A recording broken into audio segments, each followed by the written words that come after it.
Alright, so what we're going to work on here is taking this image, this JPEG file. It's currently actually a Photoshop file.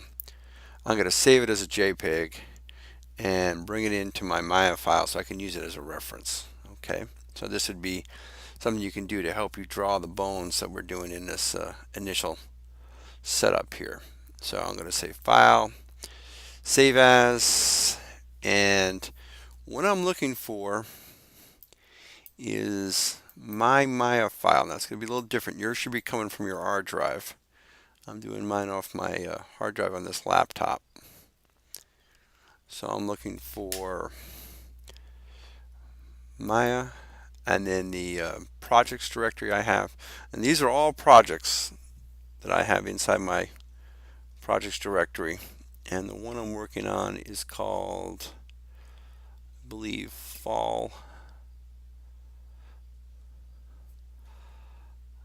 Let's see, is there Fall? No, maybe it's Maya Fall. Yeah, Model Fall. Now I'm going to go to this source images and I'm going to add this file. I have a copy of it as another name. I'm going to make it clearer for myself. Anterior upper extreme skeleton. And I'll change that to JPEG. Now you can bring it in as a Photoshop file. The problem is that it's a larger file, and when you're in Maya, sometimes that larger file brought in will actually cause you to crash. Okay, so generally I bring it in. So now if we look at the file I'm working on, you notice up here it says Maya Projects Model Fall. Now this is the scenes directory, and this is the name of the projects. Looking for the humerus. Okay, so I'm in my front view right now. You can bring an image into any view. Because we're looking at an anterior view, I'm going to say image plane, import image. Now by default, it's going to go to my source directory. And notice it's going to the wrong directory there. So let's cancel that. Let's fix it by saying set project. So these are all my projects, the same ones you saw before on my hard drive. And I'm looking for that model fall. And I say set. Now when I say view, image plane, import image, see now it goes to the source images from that directory.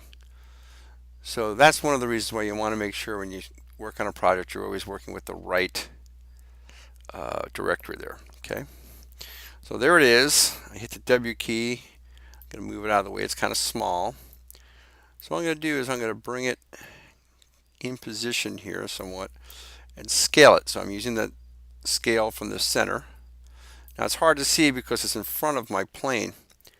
So if I click the space bar so I can see all four views, that green line right here in the side view is showing me that's the plane I'm looking at.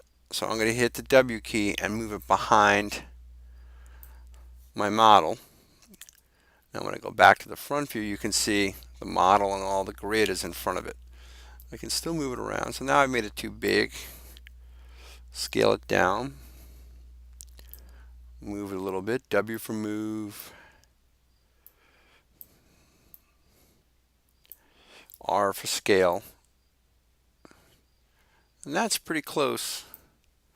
You know, I didn't make the rest of the model exactly off this diagram, so it's pretty close, I think, to what we want. So I'm just going to actually move it out here so it can give me a reference. And now I'll scale in a little bit. And that's the diagram I'll use to start making my humerus here. Now you use the same system to do any of these bones. You can take the drawings you've done. If you've worked through the skeleton in that website that we worked on, let me find that for you real quick.